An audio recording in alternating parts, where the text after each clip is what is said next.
देश में एक बार फिर कोरोना के केस तेजी से बढ़ रहे हैं। भारत में एक्टिव केसों की संख्या बढ़कर 4026 हो गई। वहीं 2700 लोगों को अब तक डिस्चार्ज भी किया जा चुका है। पिछले 24 घंटे की बात करें तो पिछले 24 घंटे में 5 मौतें दर्ज की गई हैं, तो वहीं कोरोना के 360 नए केस सामने आए हैं। लेकिन इसी के साथ दिल्ली में करीब 90 लोगों को डिस्चार्ज कर दिया गया, जिसके बाद दिल्ली में एक्टिव केसों की संख्या 393 रह गई। वहीं केरल में सबसे ज्यादा 1416 एक्टिव केस हैं। महाराष्ट्र में एक्टिव केसों की संख्या 494 है। बंगाल में 372, यूपी में एक्टिव केसों की संख्या 138 है।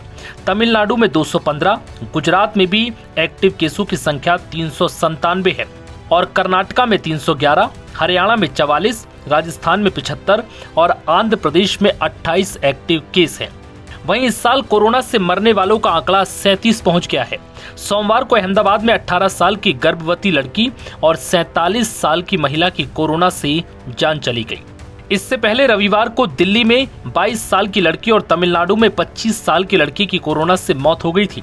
लगातार बढ़ते केसों के बीच कर्नाटक सरकार ने पब्लिक एडवाइजरी जारी की।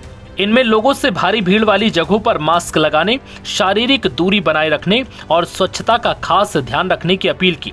बुखार, खांसी, सीने में दर्द या सांस लेने में दिक्कत होने पर तुरंत जांच कराने को कहा है। राज्य में 311 एक्टिव केस हैं। भारत में कोविड का JN.1 वेरिएंट सबसे आम है। टेस्टिंग में आधे से ज्यादा सैंपल में ये वेरिएंट मिलता है।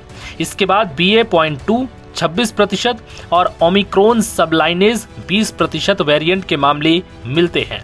ICMR के डायरेक्टर डॉक्टर राजीव बहल ने बताया कि दक्षिण और पश्चिम भारत से जिन वेरिएंट की सीक्वेंसिंग की गई है वो LF7, XFG, JN.1 और NB181 सीरीज के हैं।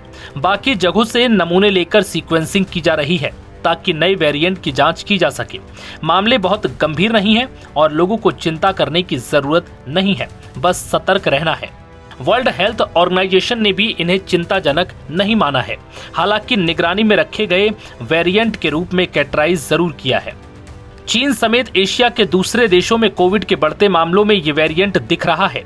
JN.1 वेरिएंट के लक्षण कुछ दिनों से लेकर हफ्तों तक रह सकते हैं। अगर आपके लक्षण लंबे समय तक बने रहते हैं तो हो सकता है आपको लंबे समय तक रहने वाला कोविड हो। ये एक ऐसी स्थिति है जिसमें कोविड-19 के कुछ लक्षण ठीक होने के बाद भी बने रहते हैं। नव भारत टाइम्स की रिपोर्ट।